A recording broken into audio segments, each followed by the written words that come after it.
Good evening all of you.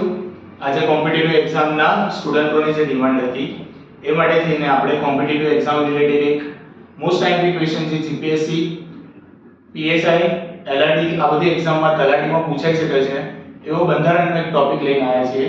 અને આ જે ટોપિક છે જેનું નામ છે ખરડો કાયદો કેવી રીતે બને, મતલબ કે બિલ જે છે એક્ટ કઈ રીતના બને એના વિશે આપણે આજે ડિસ્કસ કરીએ છીએ.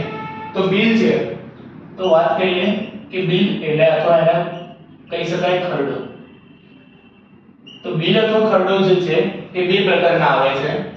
એકનું નામ છે સામાન્ય ખરડો, બીજાને આપણે ઓળખીએ છીએ નાણાં બિલ અથવા બજેટ. તો પહેલા વાત કરીએ સામાન્ય બિલ. તો સામાન્ય બિલ જે છે, સામાન્ય બિલ યા તો લોકસભા યા તો રાજ્યસભા, લોકસભા કે રાજ્યસભામાંથી બંનેમાંથી કોઈ પણ એક સભાનો કોઈ પણ મેમ્બર આ બિલ રજૂ કરી શકે છે. કોઈ પણ સભ્ય, એ સભ્ય લોકસભાનો પણ હોઈ શકે, રાજ્યસભાનો. ધારો કે એ મેમ્બર લોકસભાનો છે જેણે બિલ પસાર કર્યું છે, તો એને સૌથી પહેલા પોતાના જ હાઉસમાં મતલબ કે લોકસભામાં એને મળવી જોઈએ શું? બહુમતી. લોકસભામાં બહુમતી મળ્યા બાદ આ જે બિલ છે એ લોકસભામાંથી ક્યાં આવશે? રાજ્યસભામાં. રાજ્યસભામાં એને 2/3 અથવા 50% +1 ની બહુમતી મળવી જોઈએ. આ બહુમતી મળ્યા બાદ આ જે બિલ છે એ આગળ જશે રાષ્ટ્રપતિ જોડે. રાષ્ટ્રપતિની સહી થયા બાદ બિલ શું બની જશે? ખરડો. મતલબ કે ખરડો જે છે એ શું બની જશે? અહીંયા કાયદો. Bill become N act. આ છે પહેલી કન્ડિશન. બીજી કન્ડિશનની વાત કરીએ તો બીજી કન્ડિશનમાં સેમ કોઈ પણ સભ્ય હશે લોકસભા કે રાજ્યસભાનો એ બિલ પસાર કરશે. બિલમાં પસાર કર્યા પછી એને પોતાના જ હાઉસમાં મતલબ લોકસભાનો મેમ્બર છે તો એને લોકસભામાં શું મળી જોઈએ? બહુમતી. બિલ ક્યાં જશે હવે? રાજ્યસભામાં. રાજ્યસભા જો છે બીજી કન્ડિશનમાં એવું છે કે રાજ્યસભા કન્ટિન્યુઅસલી 6 મહિના સુધી, આ બીજી કન્ડિશન છે કે રાજ્યસભા કન્ટિન્યુઅસલી 6 મહિના સુધી જો લોકસભાના બિલનો કોઈ જવાબ ના આપે તો એ જે બિલ છે એ ત્યાંથી રિજેક્ટ થઈ ગયું ગણાશે. એટલે એ જે બિલ હતું એ આગળ રાષ્ટ્રપતિ સુધી પહોંચશે નહીં. આ બીજી કન્ડિશન છે. ત્રીજી કન્ડિશનની વાત કરું, ફરીવાર અહીંયા લોકસભાનો મેમ્બર છે, બહુમતી લોકસભામાં મળી, બિલ ક્યાં જશે? રાજ્યસભામાં. રાજ્યસભામાં 2/3 કે 50% +1 ની બહુમતી. બિલ હવે આવ્યું રાષ્ટ્રપતિ જોડે. ત્રીજી કન્ડિશનમાં રાષ્ટ્રપતિ જે છે એ બિલને શું કરી શકે છે? રિજેક્ટ. આ ત્રીજી કન્ડિશન આવી. ચોથી કન્ડિશનની વાત કરીએ, લોકસભા એને સભ્યએ પસાર કર્યો, ત્યાં મળી બહુમતી, આવ્યો બિલ રાજ્યસભામાં. રાજ્યસભામાં 2/3 અથવા 50% +1 ની બહુમતી.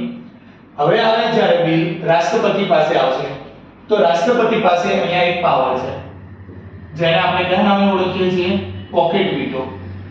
પોકેટ વીટોનો મતલબ રાષ્ટ્રપતિ જે છે એ જે પણ બિલ આવ્યું છે એને ફોલ્ડ કરીને પોકેટમાં મૂકી દેશે. ઇટ મીન્સ આ જે બિલ છે એને અનલિમિટેડ ટાઈમ સુધી શું કરી શકે? ઇગ્નોર. તો આ જે કન્ડિશન છે આવી 4 કન્ડિશનમાં પસાર થશે કયું બિલ? સામાન્ય બિલ. પરંતુ જ્યારે વાત કરીશું આપણે કયા બિલની? નાણાં બિલ અથવા બજેટ બિલ, તો ઘણા બધા ચેન્જીસ આપણને આમાં જોવા મળશે. પહેલું ચેન્જીસ કે જ્યારે નાણાં બિલ છે તો નાણાં બિલ હંમેશા લોકસભા જ પસાર કરે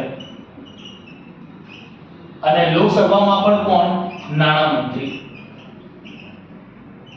ફરીવાર જે આપણું નાણાં બિલ છે અથવા બજેટ બિલ છે એ કોણ પસાર કરશે? લોકસભા. લોકસભામાં સ્પેશિયલી કોણ પસાર કરશે? નાણાં મંત્રી. ત્યારબાદ એને લોકસભામાં શું મળવી જરૂરી છે? બહુમતી. લોકસભામાં બહુમતી મળ્યા બાદ આ બિલ ક્યાં જશે? રાજ્યસભા. રાજ્યસભામાં સેમ 2/3 અથવા 50% +1 ની બહુમતી. આ મળ્યા બાદ જે બિલ છે એ રાજ્યસભામાંથી કોની જોડે આવશે? રાષ્ટ્રપતિ જોડે. રાષ્ટ્રપતિ આ જે બિલ આવેલું છે નાણાં બિલ અથવા બજેટ બિલ એના ઉપર રાષ્ટ્રપતિ જ્યારે સહી કરી દેશે તો જે બિલ છે એ શું બની જશે? એક્ટ. મતલબ કે જે ખરડો હતો એ શું બની જશે? કાયદો. આ પહેલી કન્ડિશન છે.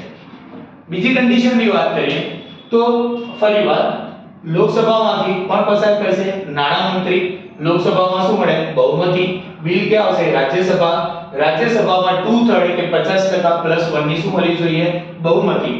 હવે બિલ કોની જોડે આવશે રાષ્ટ્રપતિ. જો રાષ્ટ્રપતિ આ નાણાં બિલને રિજેક્ટ કરે તો આ જે નાણાં બિલને રિજેક્ટ થયા બાદ આજે પૂરી ને પૂરી જો લોકસભા છે, લોકસભા અહીંયા શું આપી દેશે રાજીનામું. જો નાણાં બિલ જે છે એ રાષ્ટ્રપતિ એમાં સહી કરવાની ના પાડે તો આખું લોકસભા જે છે એ શું આપી દેશે રાજીનામું. આ બીજી કન્ડિશન છે નાણાં બિલ માટે.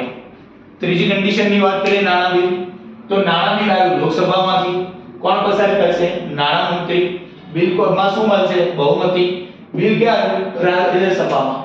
જો રાજ્યસભા કન્ટિન્યુઅસલી કેટલા દિવસ માટે 14 ડેઝ 14 દિવસ સુધી રાજ્યસભા નાણાં બિલનો કોઈ જવાબ ના આપે તો બિલ એ જે છે રાજ્યસભામાંથી કયું ગણાશે પસાર થયું.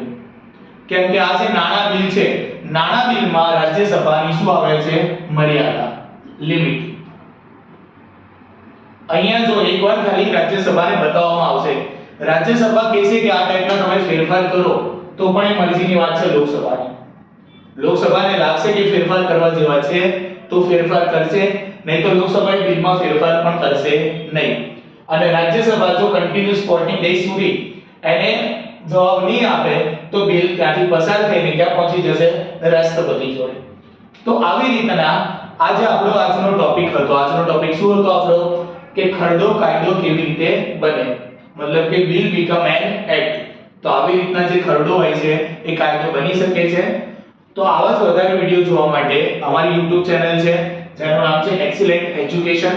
એની અંદર તમે કમેન્ટ કરી શકો છો, આ વિડિયોને લાઈક સબસ્ક્રાઇબ કરો ચેનલને, અને જેવા તમારે વિડિયો જોવા હોય નવા એ માટે થઈને તમે કમેન્ટ કરી શકો. Thank you.